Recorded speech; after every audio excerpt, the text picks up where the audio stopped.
What is going on, my fellow nerds? Abrasive Otter here with an extension on the Reddit post I put up a few days ago. Now, this post exploded in a way I did not think it would. It collectively got over 16,000 views in one day, which is really incredible, and I only have you guys to thank for that, so thank you. Now, I really do read your guys' comments and requests, and there were two that pretty much flooded my mailbox, which were please make a video guide and what is the best weapon and offhand with weapon slot combo for these runs. Well, I'll quickly answer that for specifically these runs. This does not convey every other type of run because they all have other factors at play. But for these runs, the Scythe of Cycle plus a Phylactery and the Relenas in the cube is the best. Take my word for it, or don't, I don't really care. I'm gonna go take a shit. As for the remainder of this video, it will be segmented into timestamps in the description below. I'll also not go into any of the gear and the builds, as they will be in the description below as well and in the Reddit post. I know it's a long ass video, but I really want to explain every role and the playstyle clearly so you guys know what's up and can pretty much face grade these runs. Now, on the PTR, the Scythe of Cycle is getting a big buff, and the permafreeze from Land of the Dead isn't an exploit and it can't work in higher GR pushing. If you can't figure out why, don't worry about it. That's mechanical information that only people who are doing GR 115 plus will even understand or care about. So I highly doubt that Blizz is going to nerf this for next season, meaning this is more than likely what's going to be the dominant meta via the 3-minute GR 105s, because Scythe of Cycle is getting a buff, for EXP farming in Season 12 as well.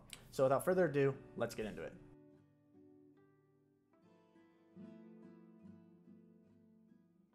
So first, a bit of a history lesson. A long time ago, actually never, and also now, nothing is nowhere. When? Never. Makes sense, right?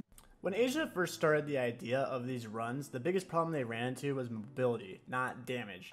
We just couldn't get from point A to point B fast enough, and with North America being the brainless pleb monkeys we are and never being able to theorycraft a fucking thing, we kinda copied them and didn't fix the issue. So these runs were a lot slower than they are now. Then the Europeans came in and saved the fucking day.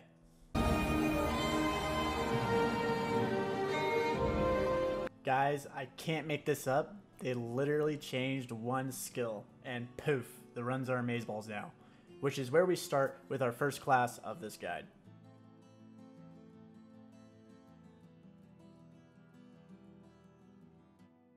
That skill was Ancient Spear into Sprint Force March. That's it. And the reason being was because you're moving so fast that grouping was literally worthless.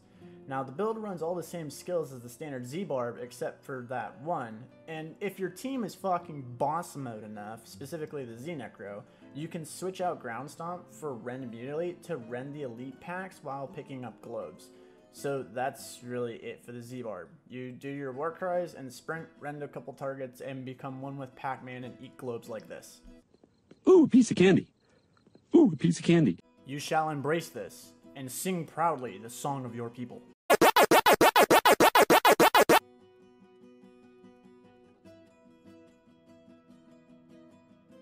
Now, onto the Z-Necro, with which there's a disclaimer. If you don't have a keyboard with macro key software or a numpad for the numpad lock trick, then rip your dreams at becoming a Z-Necro. What?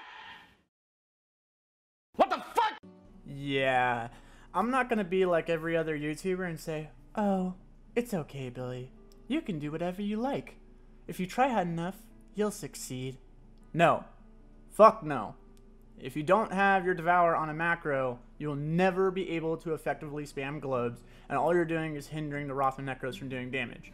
Nothing pisses us Rathma Necros off more than never seeing globes appear and stand there useless like, ain't nobody got time for that. And don't even think about running Devouring Aura on your skill bar. Why? Because Devouring Aura is a 15-yard radius that gives a bonus 1 yard for every 2-yard bonus yard pickup radius you have in your gear. With 22 yards being the max you can obtain in your gear, that means you get 11 plus 15, which is 26-yard radius. But Devour and Land of the Dead have a 60-yard radius. So thank you for giving me 40% of the globes I could have had, you fucking pleb. Now, on to the playstyle. The entire purpose of the Z-Necro is two things. Spam globes like a goddamn Skittles commercial. You know, you don't have to put him through that. And permafreeze everything for Crispin's proc. The way you do this is using Land of the Dead, Frozen Lands, Devour, and your passive Life from Death. Simply explained, Land of the Dead lets you use corpse skills infinitely. Devour is a corpse skill. Life from Death says that when you consume a corpse, you have a 20% chance you'll spawn a globe. You'll never see so many globes in your life if you play this right. On top of that, Land of the Dead says periodically freezes enemies. Yeah, fuck that. What it meant to say is permanently. Well, sort of. Land of the Dead will permafreeze anything for 6 seconds no matter what. But after 6 seconds, if any mob is hit by any other form of CC, even another cast of Land of the Dead within the next 10 seconds, then it will DR the CC and the mob won't be frozen anymore. So you're essentially giving your Rathma Necros 10 seconds worth of triple damage saying, okay bro, hope your dick is big enough to kill this elite in 10 seconds. And if they can't, then lower the GR, because the damage obviously isn't over 9,000. Now, the caveat to this is Land of the Dead is on a 120-second cooldown, and it only lasts for 10 seconds. So how the fuck do we permacast this thing? Two things. In Geom and Obsidian Ring of the Zodiac. You have two options for your resource spending attack. You can either run Bone Spear Crystallization or Death Nova Blight. I prefer Bone Spear Crystallization, because it means you'll attack way faster, and it pierces things so you can hit multiple targets. Death Nova is nice for the damage reduction, but who needs damage reduction when everything is fucking permafrozen? So it's really up to you. With max CDR rolls on everything in the D3 planner link provided and Gogok fully stacked, you'll have 74.07% cooldown reduction, putting Land of the Dead on a 31-second cooldown. And in Geom will reduce that to 21 seconds, and with Blood is Power, we're going to reduce that 31 seconds by another 20%, and now it's on a 15-second cooldown. We proc our Blood is Power with Blood Rush, by the way, because it costs life to cast.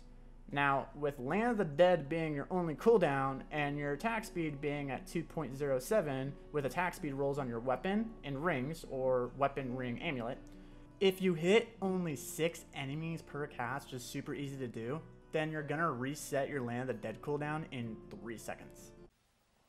Wow. You know, you gotta feel for the Blizz devs. Like, for real. They made a skill that lasts for only 10 seconds with a 120-second cooldown, and these pieces of shit figured out how to get it back up within 5 seconds. Bullshit! Now, something I don't want to forget to mention. Do not run Decrepify as your curse. For the love of God, please don't. What most people don't understand is that your CDR caps at 75%, and you're already at 74.07%. You really want to run a spell that gives you only 1% more CDR, rather than a 15% damage buff to the entire rift via your Aura of Frailty? Another thing it does is that people don't really know as well. When you cast the same type of curse on a target that's already afflicted by that curse, you override the other Necros buffs. Rathma Necros need Decrepify for the CDR to their Simulacrum and damage bonus via Starting Malediction passive. So when you run that skill... You're the kind of guy that would fuck a person in the ass and not even have the goddamn common courtesy to give him a reach around. Please just don't run Decrepify. So, now you have 4 to 7 seconds of downtime where you're sitting there wondering... Now what? You have your Land of the Dead off cooldown and nothing else to do. Have no fear. I have another job for you.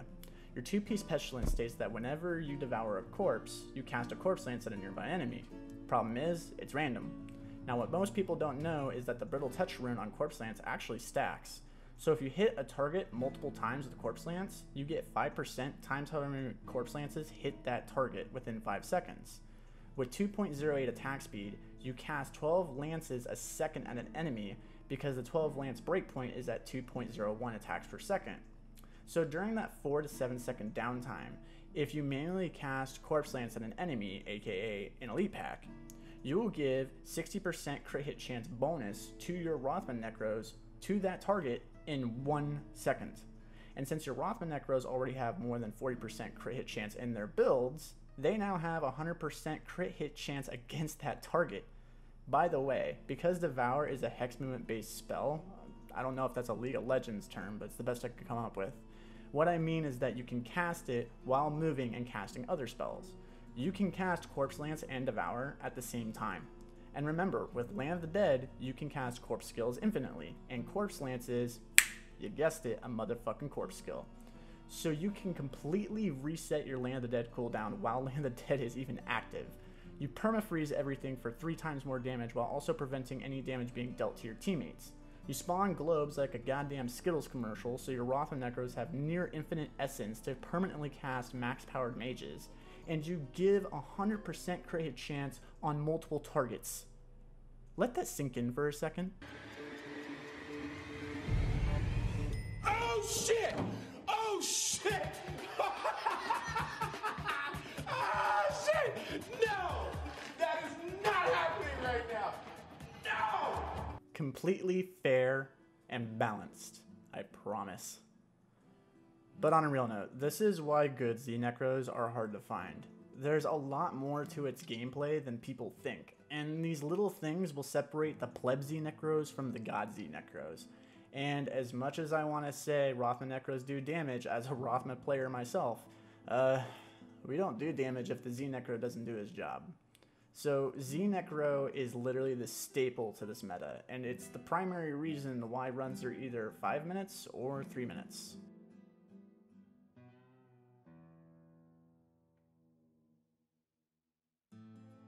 Alright guys, on to the Z-Wiz. I'm going to keep this one short and meme barren because honestly I despise having a Z-Wiz in my runs, but that's because I'm the type of guy that only does things at max efficiency and not when it's just available. On top of that, I have a really big advantage at knowing a metric ass ton of top 200 players in the game and can pull a well-versed 3.2 plus million sheet damage Rathma Necro damn near at will. But this is definitely not something most players have, let alone the capability to even form a decent 4-man group. So I'm going to be a little understanding here and do a quick guide on the Z-Wiz since this thing is really easy to gear and it's pretty easy to play. You have 3 jobs, alright? Pixel pull high density groups or elite packs, cast time bubble literally everywhere, and cast Blackhole on elite affixes or high density mobs. Now the first question I'm sure you're wondering is, what the fuck is a pixel pull? This is a pixel pull. It's a special type of pull that ignores enemy collision and groups mobs on the pixel the spell was casted rendered by the game. Mix this with some area damage on the Rathma Necro and you have a recipe of destruction. In order to do these though, you need to be ahead of the group. Pixel pulls only work on mobs that have 0 CC applied to them, meaning if the Z Necro is right behind you with that 60-yard radius Land of Dead active and freezes the mob, you can't pixel pull it with your twister, so now your Ransler's Folly and Strong Arm Bracers combo doesn't work anymore. The second thing is casting Time Bubble literally everywhere, because you are running Crown of the Primus. Your Time Bubble now has every single rune, and therefore this thing gives massive damage against enemies in it and massive damage reduction to your allies who are in it as well. So spamming it everywhere is a really nice thing to have. Lastly, Blackhole enemy affixes. The Event Horizon rune on Blackhole swallows enemy affixes like Molten, Order, Frozen, and Frozen Pulse, and it's a really cool tool when used properly to prevent your Rathma Necro from getting one-shot because he sucks at positioning. But that's about it. It's pretty simple, there's a lot of spamming to it, but it's easy to build and it's fun to play.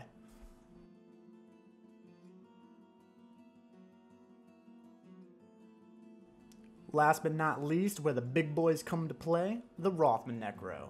You have been warned though, if you want to play this class, the Rathma Necro is the hardest class to play and by far the most gear demanding build in this meta.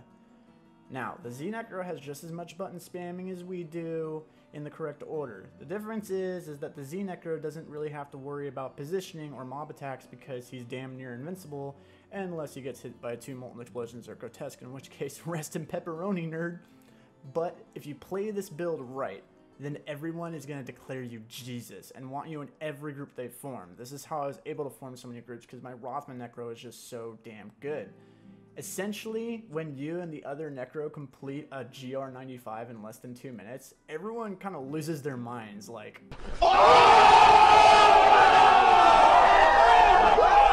It's really rewarding when you do it. Now, via the mechanical playing, I want to guide you to my video, 5 things every Rathma Necro should know, located in the description below, or you can go to my channel and find it there, so that we can kind of shorten this video up. Not like it wasn't long enough anyways.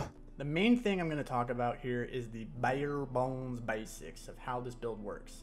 Essentially, you're using the spell Skeleton Mage Singularity to do all your damage, but it consumes every point of essence we have. So how do we regenerate all our essence? With Reaper's Wraps, my good nerds. Remember, all the globes the Z-Necro spawns like a goddamn Skittles commercial and how fucking Pacman over there is grabbing them? You will literally regenerate all your essence in no shit, like 1 to 2 seconds throughout the whole rift, allowing you to have 8 to 10 max powered mages the entire time. Don't veer too far off though. Globes have a max radius of 30 yards, I think. Don't quote me on that.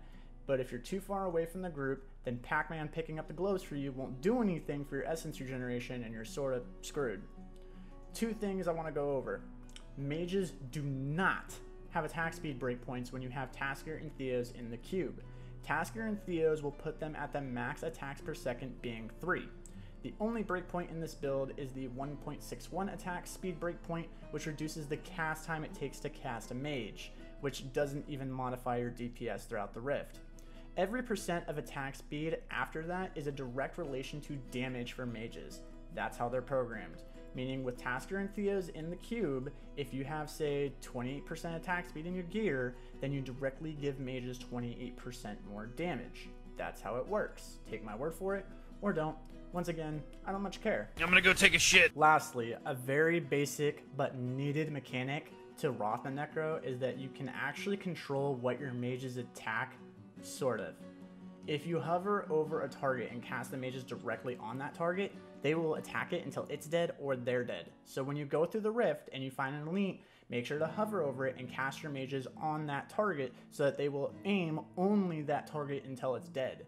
All other mechanical information for the Rathma Necro can be found on my video, 5 things every Rathma Necro should know, located in the description below, or you can head into my channel and find it there.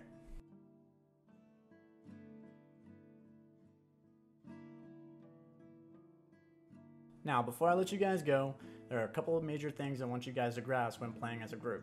Number 1, stay as a group. Do not get separated.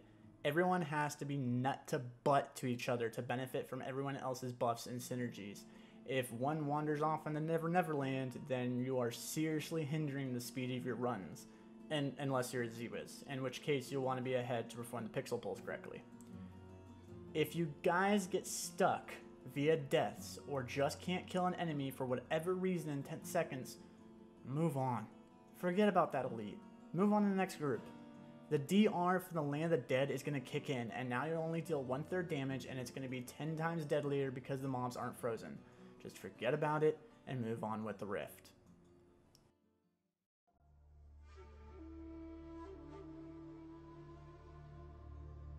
So that's the guide on these speedruns, fellas. First off, I want to thank you guys so much for all your support for me making these videos and these forum posts. It's very rewarding when I get positive feedback on my hard work. I want to give a shout out to my main group, all from the Kick-Ass Clan of Reaper, Miss Minho, and gentleman ZB Tiqua, Tony J, This is Matt, and Machine. Make sure to give them all some love because though I may have made the video, it was the team that put together all the information so that I could make this vid for all of you.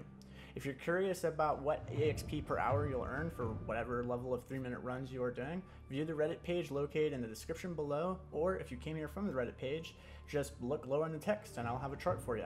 If you liked the video, make sure to like, comment, and subscribe. I'm going to leave you guys with a sub 2-minute GR95 that a rando team and I did. I'm Abrasive Otter, and as always, take it easy, ladies and gentlemen. Diablo. Get the weapons, it's time to hunt, yo, we're going to hell to kill Diablo, but first we gotta kill all these bitches. Hunt for loot, avoid traps and switches. Paragon, hit mad XP, everything I own is legendary. Two-handed, wielded death, walk in, take best, show respect, about that smash of that pottery. I'll break anything that's in front of me. When it comes to loot, you know I'm the king. Chop your head off, wait for the demons. So many demons, my screen is lagging. So much loot that my pants are sagging. Carry anymore. I hate that sound when I'm reaching for the weapons that are scattered around on the ground. But I do my best, head back to town, load up my chest, no stress at all. I'm ready to rock, yo, let's do this, let's kill Diablo. Underground, the demons rise. us from the pit of hell. The master of our lives in the darkness. Where the wicked dwell. We're gonna listen to kill Diablo. Fallen angels, we got your back. No time to pray. Heaven's under attack, so I lead the pack and break the rules. Making armor and crafting jewels. Mass tracks to the blacksmith. I got a new mate that I'm about to crack heads with. Barbarian, cleave your skull. I want that cat, so I feed the trolls. Hacking slashes and walk the wreck. Unleash the earthquake, and that's a wrap.